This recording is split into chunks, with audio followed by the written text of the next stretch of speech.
राष्ट्रवादी काँग्रेसमध्ये फूट पडली आहे का अजून एकजूट आहे ह्याच्या बाबतीतला एक भ्रम ठरून ठरून पसरवला जातो हे लक्षात घ्या. एकदा हे ठरवून केलं जाते असं म्हणल्याच्या नंतर मग तुम्हाला त्याचा उलगडा होऊ शकेल.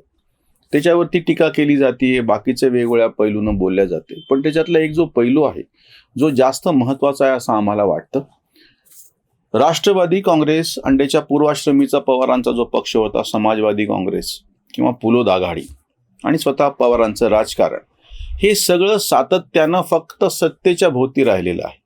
असा कुठलाही मोठा कालखंड नाही. सुरुवातीला 80 ते 86 फक्त पवार सत्तेच्या बाहेर राहिले, तो जर सोडला तर पवार प्रत्यक्ष सत्तेमध्ये नाहीत. केंद्रात सत्ता आहे, राज्यात सत्ता आहे, केंद्रातली सत्ता गेली तर राज्यात आहे किंवा राज्यातली गेली तर केंद्रात आहे, असं वेगवेगळ्या पद्धतीनं तुमच्या असं लक्षात येईल की पवार सातत्यानं सत्तेच्या भोवती सत्तेमध्येच आहेत, भोवती पण नाही. आणि फार थोडा कालखंड असा आहे की सत्तेच्या शिवाय आहे. सत्तेच्या शिवाय पवारांचा पक्ष टिकू शकत नाही, वाढू शकत नाही किंवा जगूच शकत नाही. त्यांनी ज्या पद्धतीचं राजकारण केलं, ज्या पद्धतीचे सगळे अनुयायी गोळा केले, जे सहकाराचं मॉडेल होतं, शिक्षणाचं मॉडेल होतं, पतपेढ्यांचं मॉडेल होतं, ते जरा नीट समजून घ्या. हे सगळं सरकारी मदतीच्या जोरावरती एक विशिष्ट असा वर्ग बांधून ठेवणे, त्याचे लाभार्थी म्हणजे अलिबाबा आणि 40 चोर जे गमतीनं म्हणतात तसं ते वेगवेगळ्या ठिकाणचे हे सगळे जे सुभेदार आहेत त्या विशिष्ट जागांवरती पसरलेले, त्याचे त्यांच्या शिक्षण संस्था आणि बाकीचे. पण हे उद्योग स्वतंत्र नाहीत. हा मुद्दा ह्या पवारांच्या सगळ्या राष्ट्रवादीच्या फुटीच्या बाबतीमध्ये समोर आलेला नाही, म्हणून आम्ही आवर्जून ठेवतो. हे सगळं मॉडेल जे आहे ते स्वतंत्रपणे कुठं लोक व्यवसाय करतात असं मॉडेल नाही. हे सगळं मॉडेल जे आहे सहकाराचं जे आहे त्या पश्चिम महाराष्ट्रामध्ये वाढलेलं, हे सरकारी मदतीवर वाढलेलं मॉडेल आहे. सरकारी अनुदानाच्या शिवाय किंवा शिक्षण संस्थांचं मॉडेल आहे. एकही असं नाही आहे प्रकार की बाबा काय म्हणता येईल त्याला, पूर्णतः खाजगी शिक्षण संस्था आहेत आणि त्या सगळ्या राष्ट्रवादी काँग्रेसच्या म्हणजे पवारांच्या पाठीशी उभ्या आहेत.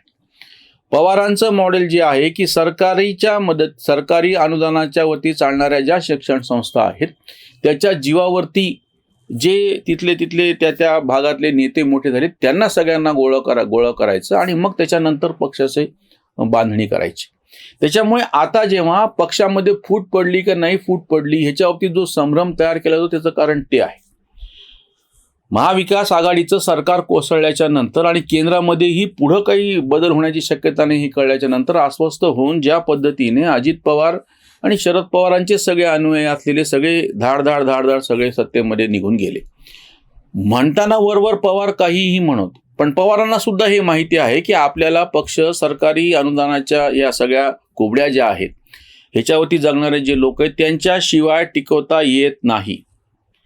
दोन गोष्टी होत्या. एक तर चळवळीतून लोक हाती पकडायची अशी जी गोष्ट होती जी शिवसेनेने करून दाखवली. भाजप किंवा संघाचे तर आधीपासून आहे. मूळतः काँग्रेसचं पण असंच होतं, पण नंतर काँग्रेसचं हे मॉडेल म्हणजे गांधींनी ज्या पद्धतीनं एक लोकमान्यता मिळवली होती, लोकांपर्यंत पोहोचण्याचं सुरू केलं होतं. गांधी असरकारवादी होते, सर्वसामान्य लोकांच्या चळवळीतूनच सगळं चालावं. आणि त्याच्या नेमकं उलट नेहरू हे सरकारवादी होते. त्याच्यामुळे नंतरची सगळीच्या सगळी काँग्रेस ही सत्ता केंद्री होऊन बसली. शरद पवार त्याचं सगळ्यात म्हणजे काय चांगलं उदाहरण की पूर्णतः सत्तेच्या वरतीच अवलंबून असलेलं जे मॉडेल आहे पक्षाचं बांधणीचं ते मॉडेल आहे. शिवसेनेने ज्या मोठ्या प्रमाणामध्ये सर्वसामान्य लोकांपर्यंत जाण्याचं धाडस दाखवलं आणि एक वेगळं राजकीय संस्कृती आणली, वेगवेगळ्या जातीपातीचे नेते प्रत्यक्ष आणून एस्टॅब्लिश करून दाखवले, त्यांना निवडून आणलं आणि नेता बाजूला गेल्याच्या नंतर पुन्हा दुसरा नेता पण त्यात निवडून आणला आणि जो बाजूला गेला त्याला कोणी विचारलं नाही.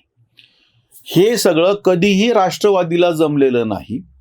त्याच पद्धतीने संघाच्या इतकं मोठं जे सगळं नेटवर्क आहे भारतभरचं जगभराचं, त्याच्या जीवावरती स्वयंस्फूर्त कार्यकर्त्यांच्या संस्था ज्या अतिशय सबळपणे टिकलेल्या त्याच्या जोरावरती भाजपचं मॉडेल आहे. त्याच्यामुळे भाजपला सत्ता आहे किंवा नाही ह्यानं फारसा फरक पडत नाही जोपर्यंत ते जुनं मॉडेल अजूनही साबूत आहे तोपर्यंत. जेव्हा त्यांची काँग्रेस होईल म्हणजे भाजपची काँग्रेस होण्याचा मुद्दा नाहीये, हा फरक लक्षात घ्या.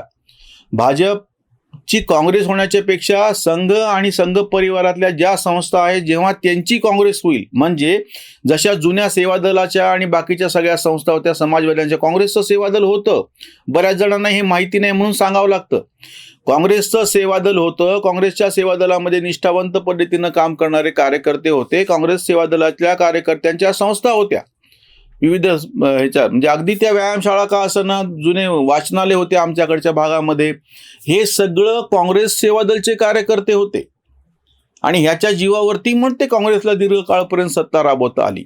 पण जेव्हा ते हळूहळू ते सगळं पूर्णपणे सरकारी मदतीवर म्हणजे तेच झालं, ते सगळं सरकारी मदतीवर अवलंबून राहायला लागलं, त्याला पर्याय निर्माण झाले आणि जेव्हा ते हळूहळू निसंदर्भ होत गेले मग काँग्रेसचा पराभव होत गेला. राजकीय दृष्ट्या त्याचा पराभव तुम्हाला बाकीच्यांनी केलेला दिसत असला तरी त्यांच्या संस्थात्मक पातळीवरचा जो पराभव आहे तो लक्षात घेतला जात नाही. जर तो पराभव तसा कोणी भाजपचा करू शकलं संघाच्या संस्थेचे, तरच त्यांना भाजपचा राजकीय पराभव करता येऊ शकेल. राष्ट्रवादीनी काँग्रेसचं जे मॉडेल उचललं की सरकारच्या अनुदानावरती आधारलेल्या संस्था आणि ते संस्था चालक पकडायचे, त्या बँका पकडायच्या, पतपेढ्या पकडायच्या, ह्या सगळ्यातून कृषी उत्पन्न बाजार समित्या सगळंच्या सगळं सरकारवरती अवलंबून असलेलं मॉडेल होतं. म्हणून कुठल्या कारणानं जर सत्ता दुसरीकडे गेली तर हे अस्वस्थ का होतात ते लक्षात घ्या. त्या जुन्या गोष्टीमध्ये असतं ना की राक्षसाचा जीव पोपटामध्ये, त्या राक्षसावरती किती बाण मारले तरी काही फरक पडत नाही, तो पोपट जोपर्यंत जिवंत आहे तोपर्यंत राक्षसाला काही होत नाही. पण नेमकं त्या पोपट्याला जर बाण मारला तिकडे राक्षस कसा तडफडून मरतो, हे जे जुन्या गोष्टींमधलं उदाहरण आहे ना, ते नेमकं राष्ट्रवादीला लागू पडते. राष्ट्रवादीचा पोपट धोक्यामध्ये आला जेव्हा 2014 पासून सातत्यानं गेली 9.5 वर्ष केंद्रामध्ये विरोधी पक्षाचं सरकार आहे, ज्याच्यामध्ये शरद पवारांचा कुठलाच से नाहीये. नाही तर आधी असं असायचं की शरद पवार सत्तेत असायचे किंवा त्यांना त्याच्यावरती त्यांचा प्रभाव असायचा. पण हे काही नसलेलं हे पहिला कालखंड आहे सगळ्यात मोठा पवारांच्या संदर्भामध्ये, की जो इतका सलग 9-9.5 वर्ष टिकलेला आहे केंद्रामध्ये. राज्यामध्ये पण पहिले 5 वर्ष 14 ते 19 आणि आता हे सरकार त्यांनी केलेला महाविकास आघाडीचा प्रयोग फसल्याच्या नंतर परत हे सरकार आता 1 वर्षापासूनचं असलेलं, म्हणजे केंद्रातले 9 वर्ष आणि राज्यातले 6 वर्ष असे सरकार आहेत ज्याच्यामध्ये पवारांचा काहीच संबंध नाही. त्याच्यामुळे ते हा पोपटावरतीच घाव घातलेला असल्यामुळे राक्षसाचा जीव चाललेला आहे, हे लक्षात घ्या त्याच्यातलं मॉडेल. त्याच्यामुळे आता जेव्हा की त्यांचे सगळे सहकारी म्हणताना काय बोलायचे ते बोला, त्यांच्या कोणाच्याच वक्तव्यावर जाऊ नका, त्याच्यातला खरा खोटेपणा सगळा बाजूला ठेवा. राष्ट्रवादी काँग्रेस सारखा पक्ष किंवा काँग्रेस सुद्धा तशीच होऊन बसलेली की हे सत्तेच्या शिवाय टिकू शकत नाहीत. आणि जर कोणी कुठल्या कारणानं सत्ता जर हिसकावून घेतली आणि ती सलग टिकली, नुसती तात्पुरती गेली जसं आणीबाणीच्या काळात झालं होतं, परत काँग्रेसची सत्ता येऊन स्थिर झाली, हे लक्षात घ्या फरक. आम्ही जो वारंवार विरोधकांच्या ऐक्याच्या निमित्ताने किंवा याआधी पडलेला जो निर्भय बनोचा व्हिडिओ, त्याच्यावरची आमची टीका तुम्ही लक्षात घ्या.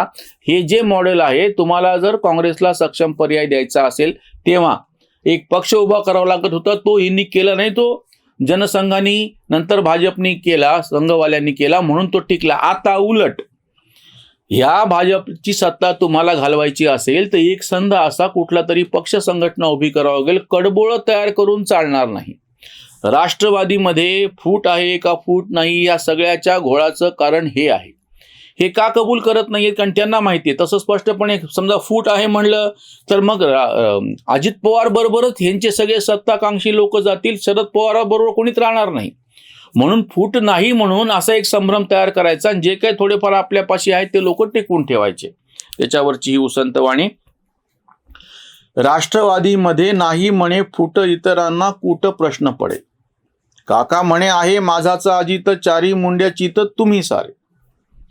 काँग्रेस भाजप अंधश्रद्धा सारी, फक्त खुर्ची प्यारी आम्हासाठी. मंत्री आमदार आमचेच सारे, सत्तेसाठी नारे ओठावर. खुर्ची हेच गोत्र, सत्ता ही कुंडली, बुद्धी ती गंडली इतरांची. काका म्हणे येते मला खूप मौज, लिब्रांडोंची फौज उड्या मारी. पुतण्या काकाला खोटेच भांडला, खेळ हा मांडला कांत म्हणे, खेळ हा मांडला कांत म्हणे. हे जे भांडण आहे ना ते खोटं भांडण आहे. त्याच्या आणि ते दोघांनाही माहिती आहे, हे पवारांवरती टीका करायचं काहीच कारण नाही. अजित पवारांनाही माहिती आहे की जर सत्ता नसेल तर आपले जे काही तथाकथित आपल्या बरोबरचे लोक आहेत ते टिकून राहणार नाहीत.